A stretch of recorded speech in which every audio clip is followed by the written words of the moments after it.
This is StoryLink Radio. Our stories are presented before a live audience, then recorded for the StoryLink Radio podcast for your on-demand listening pleasure. Please visit StoryLinkRadio.com for show notes, to find out how to join our live audience, and for lots of free stuff, including free audiobooks and much more. If you enjoy the following prologue and would like to hear more of this story, please visit our website and comment on this episode.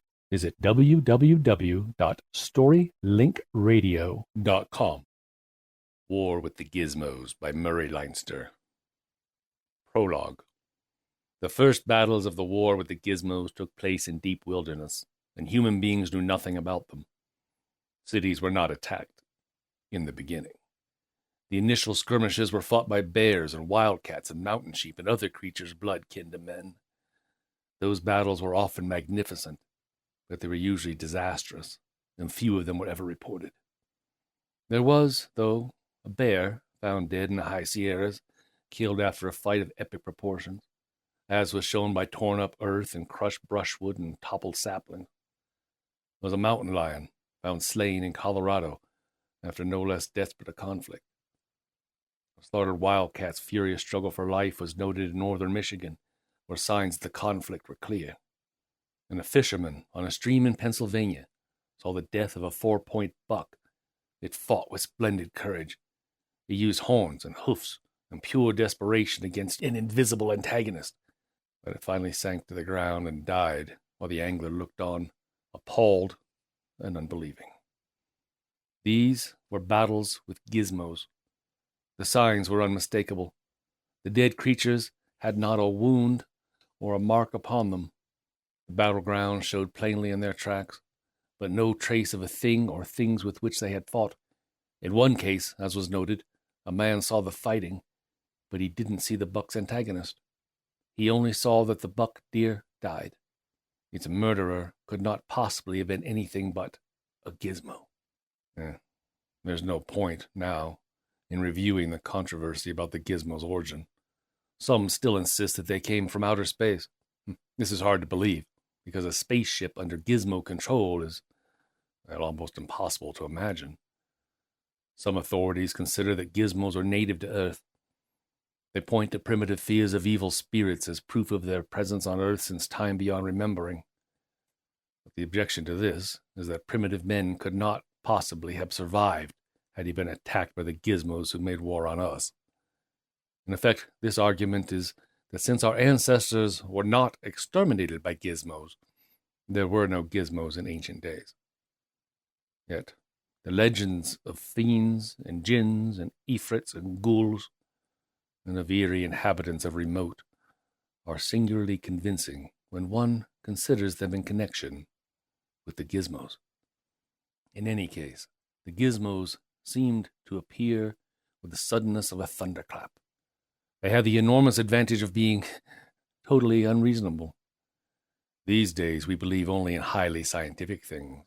Highly scientific opinions change continually, and so do the things we believe in. But gizmos were not flesh and blood, and therefore not scientific. So we would not notice such signs of their presence as must have existed before the war. However they appeared, they were able to marshal their forces without interference. They established bases in our forests, pickets in our woodlots, observation posts in the parks of towns and cities. Gizmo patrols moved whenever they pleased without anybody crediting their reality, even when they committed atrocities. They had every possible advantage in their preparations for war. In military terms, they secured almost complete surprise. Apart from atrocity reports, there is no evidence that anybody noticed anything the gizmos did not want noticed. Even the word gizmo was a slang term applied to blips on radar screens for which no cause could be established. We knew that these blips were not caused by solid objects. We also knew that the blips moved independently of the wind. Some radar stations observed many of them, and others very few. There was a flying saucer scare once, when 6 unidentified flying objects were reported over Washington, D.C. Armed forces, radio stations admitted reluctantly that they had been detected. But, said the armed forces, they were only gizmos. It was guessed that there were areas of excessive ionization in the air of no importance. This was the error of the century, but a very natural one. A gizmo had been spotted by radar over a flying field in Texas. It hung stationary over the center of the installation at 1,500 feet, as if leisurely surveying the activities below. Nothing was visible where the radar insisted the gizmo was. The plane took off and, guided by instructions from the ground, dived squarely through the space occupied by the gizmo. Neither the plane nor its pilot detected anything at the moment of impact. The gizmo vanished. After that, it seemed reasonable to disregard gizmos altogether, which was a catastrophic blunder.